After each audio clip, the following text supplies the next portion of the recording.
Dear friends, I will speak on a subject about how to take care of strong emotions. We all experience emotions more or less throughout the day. Emotions come and go. And sometimes if we're not taking care, or if there's a very strong situation we're in, it can give rise to very strong emotions. And what to do? If we are not taught how to handle our emotions, we can suffer a lot more than we would if we had a way. And we're not necessarily taught in schools or by our parents, maybe because the teachers and the parents, they didn't get taught. So it's not exactly their fault. But if we can find a way to handle, we can also transmit that to our loved ones, to our children. And this is a very important thing that we should be able to do. So the importance of the subject of how to handle emotions is critical to the happiness of ourselves and society.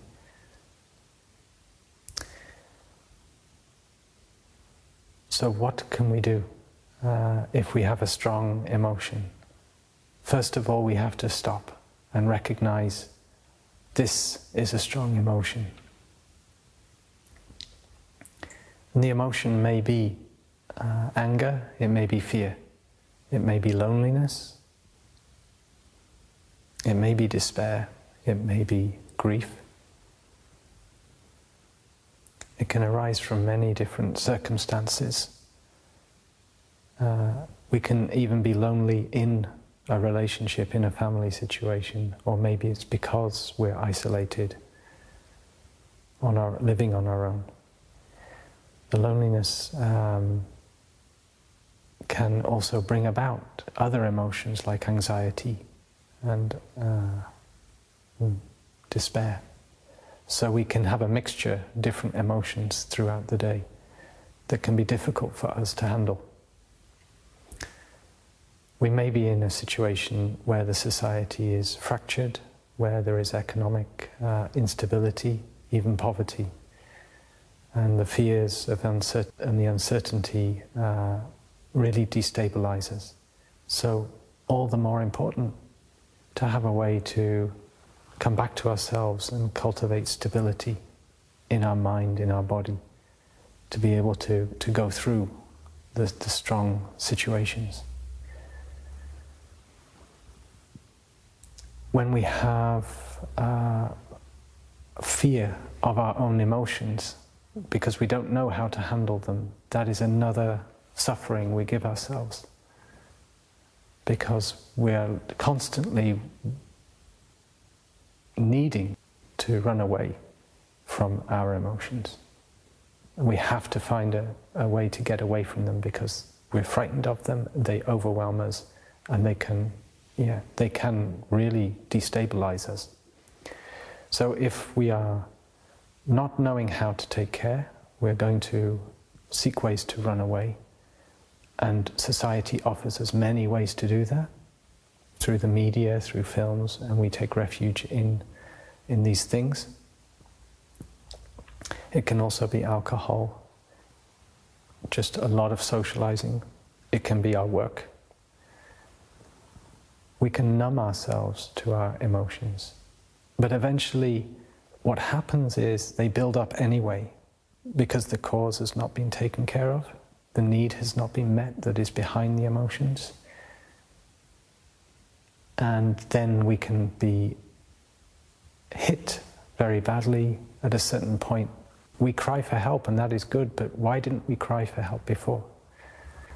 We can feel suicidal.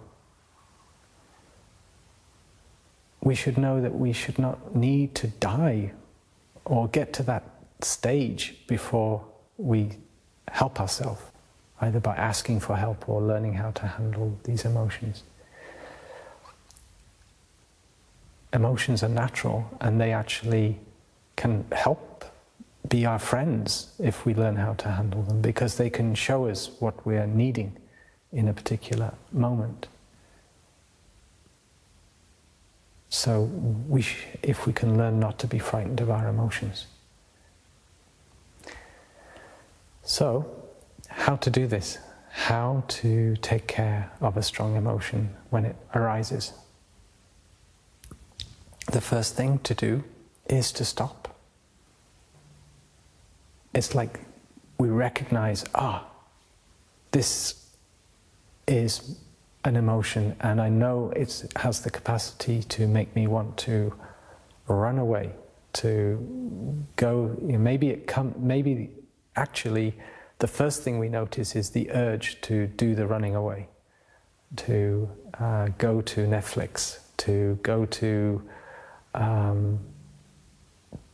bury ourselves in some work, or to drink alcohol or something like that. Or maybe express our anger and shout at somebody and find somebody to blame for a situation. And that urge can be a bell of mindfulness for us. We can say, stop. Let's not just go with that urge. I know the pattern. We each of us know our own patterns. And we maybe commit to ourselves, the next time I have that urge, I'm going to stop. I'm going to stop and do what? Stop. Literally, physically.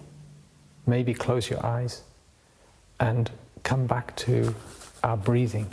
Come back to the body by way of the breath. Stop and allow one mindful breath in and out. With the in-breath, we come home to ourselves. With the out-breath, we release the kind of tension we're holding, the fear. So coming back to ourselves is like coming home to the body, coming home to ourselves is already a great gift, and it's already the practice.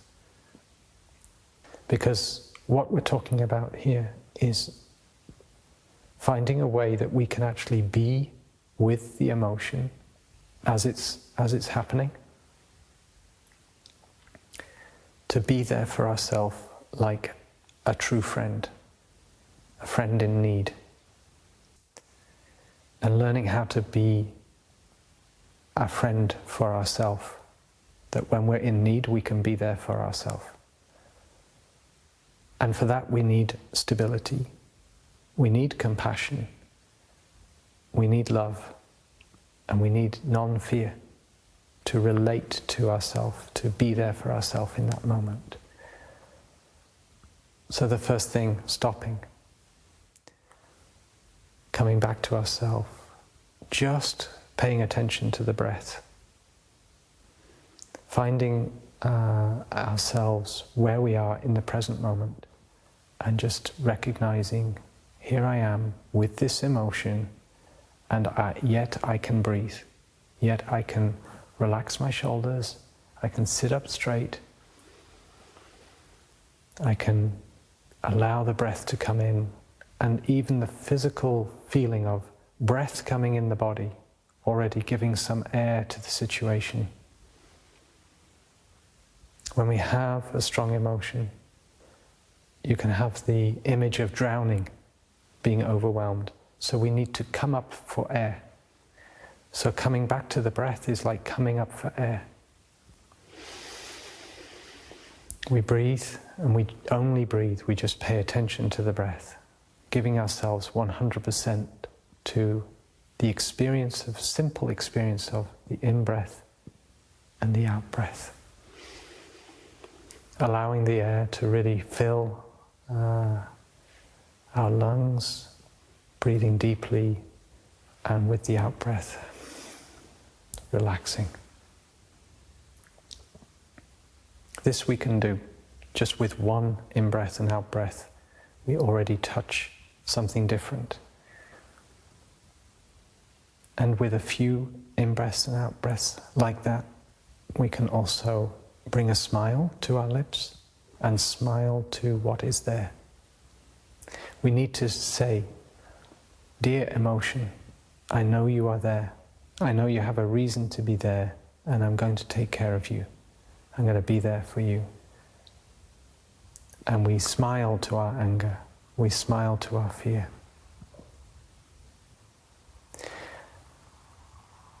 We also need to recognize that it is so helpful if we can disconnect from the story that is feeding the emotion.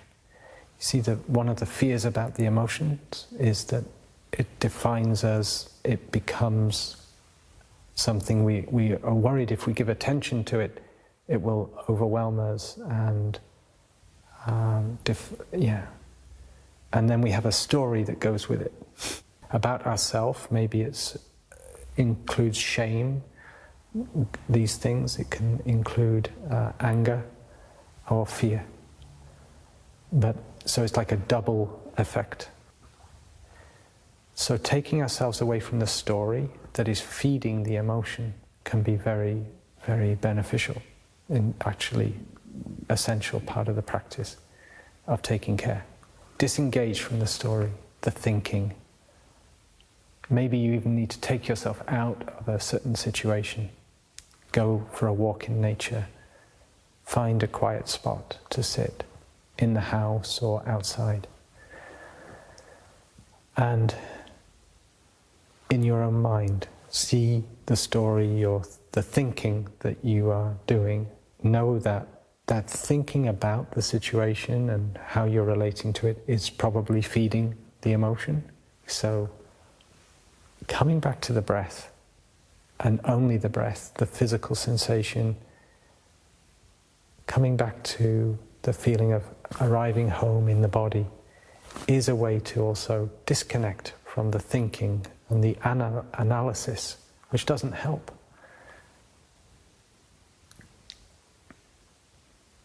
So we come back to our body, we come back to our breath. We breathe, we maybe try to breathe from the tummy. We don't stay up in the head. We can smile and be in touch with the body, with our smile also, smiling to our body and smiling to our emotion. We're building our stability with each mindful in-breath and out-breath.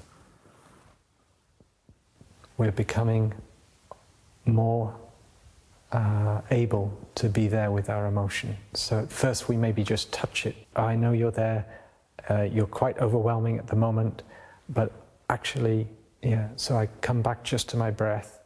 But more and more we build this energy of, I can smile to this emotion now and stay with it just a little bit longer. And if the emotion is going to be there anyway, we maybe even let it be felt for what it is, let it even surge up in us, but know that it's like a wave. We're not feeding it with the story, so the emotion will have its time, like a wave rising, and it will fall. It will fall. And what will be left, if we're able to stay with it, will be a calmer water, and we will get clarity about what is behind the emotion. Because we mentioned that the emotions can actually be, they're for sure there for a reason, and we can learn something from them about what we are truly needing. We're not necessarily needing a drink of alcohol or more food or more entertainment. We're needing something else. And we maybe just staying with that need, we see clearly, this is what I can do to meet that need in a more positive, constructive way. It may be also a need to communicate with somebody something that we only had angry words, but now we can say something in a loving, constructive way, but also with clarity, maybe to express something we didn't have the words for before.